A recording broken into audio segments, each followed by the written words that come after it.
O Diogo traz um discurso que eu acho que nem serve pro Grêmio. O Grêmio não pode pensar, e o torcedor não pode pensar assim, não. Ah, mas o trabalho do Renato é maravilhoso. Sim, mas o que não leva a crer? Porque, vez por outra, qual foi o grafite que falou no Sport TV? Vez por outra aparece alguém da imprensa nacional dizendo, olha, o trabalho que o Renato está fazendo lá é como reconhecido. Fernando Praz fez agora elogio. Fernando Praz fez agora o elogio. JB. Não, pela imprensa do Rio Grande do Sul não é, porque a gente está dizendo, olha, esse é o trabalho mais maduro do Renato. Agora, não vamos aqui achar que é uma barbada do Flamengo. Não, mas é que tá.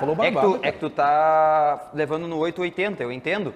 Mas assim, o trabalho do Renato, ele dá condições totais de provar que o Grêmio pode fazer um enfrentamento contra o Flamengo a ponto de classificar. Tem uma outra coisa. Mas por que não de igual?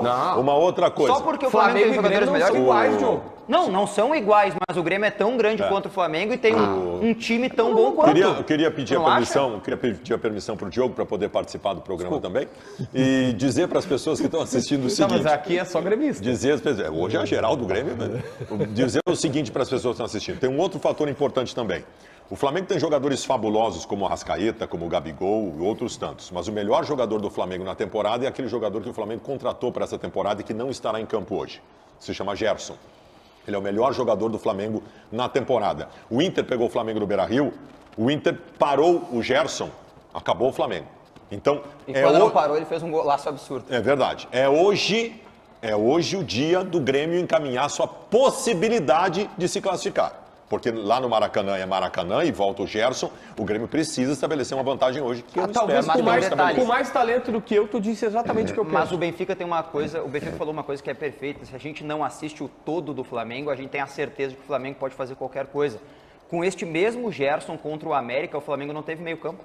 O Flamengo perdeu o meio campo, que é o motor do Grêmio, é o principal, é a base do time do Grêmio, esse meio campo, com os dois volantes, com os alas chegando por ali, com o Bitelo conseguindo flutuar no meio de campo, um Cristaldo que eu concordo com o Ribeiro às vezes, né? Ele é um vagalume, ele acende, apaga, tomara que hoje ele esteja mais aceso, especialmente em relação ao jogo contra o Atlético Mineiro, que eu acho que foi a pior partida recente do Cristaldo com a camisa do Grêmio, e o Gerson não estará. O Flamengo vai ter outra mecânica, provavelmente com Alain e Thiago Maia, que são jogadores completamente diferentes, né, no meio de campo. O Thiago Maia é um destruidor, o Gerson é um construtor de jogo. Então é um pouco mais difícil, o Arrascaeta certamente ficará sobrecarregado para fazer toda essa mecânica funcional lá do Everton Ribeiro. Acho que é ruim para o Grêmio que o Davi Luiz não estar à disposição, né? O Fabrício Bruno é mais zagueiro que o Davi Luiz neste momento de carreira. Então assim, eu acho assim, não é igual, talvez eu até consiga concordar contigo, não é igual, mas não há essa distância tão absurda como que em outros momentos houve.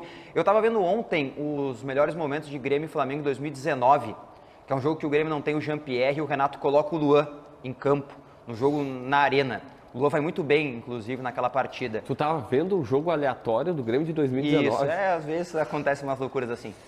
O lateral direito do Grêmio. Gente. O lateral direito do Grêmio. O lateral direito do Grêmio. O lateral direito do Grêmio. O que é, cara? Deus do céu. O lateral direito do Grêmio era o Galhardo. O Diogo fez uma Rafael observação. Galhardo. Mas vou te dizer outra, tá? Em 2000, Não, é dedicado esse o jornalista. Flamengo de 2019 é o segundo maior Flamengo da história. Exato. Só perde pro Flamengo do Zico. Exato. E o Internacional, naquele ano, ali sim, né, com dificuldades importantes em relação à escalação e tal. O Inter fez um enfrentamento com o Flamengo aquela vez, o Flamengo do Jorge Jesus, que é muito melhor que o de hoje. E o Internacional cheio de problemas. O enfrentamento que o Inter fez com o Flamengo aquela vez, nas quartas de final da Libertadores, foi o seguinte: o Inter perde num apagão de 10 minutos por 2-0 lá. E se o Nico Lopes não fosse um boca aberta, teria feito um gol que daria vida pro Inter na volta. Teria dado o passo pro lado. Tá, Não, faz, toca a E bola. no jogo de volta em Porto Alegre, o Inter tá ganhando de 1-0 até os 30 do segundo tempo, só precisava fazer outro. Que não fez porque não tinha bola para isso. Aí o Odair enlouqueceu, tirou o Cuesta, botou o Sarrafiori e o Flamengo empatou. O Inter fez total enfrentamento com aquele Flamengo que era muito melhor que o de hoje. Esse monstro que tu criou do Flamengo, ele infelizmente não existe. Porque eu queria muito que existisse e o Grêmio perdesse as duas. Mas eu não tenho essa convicção. Não, é que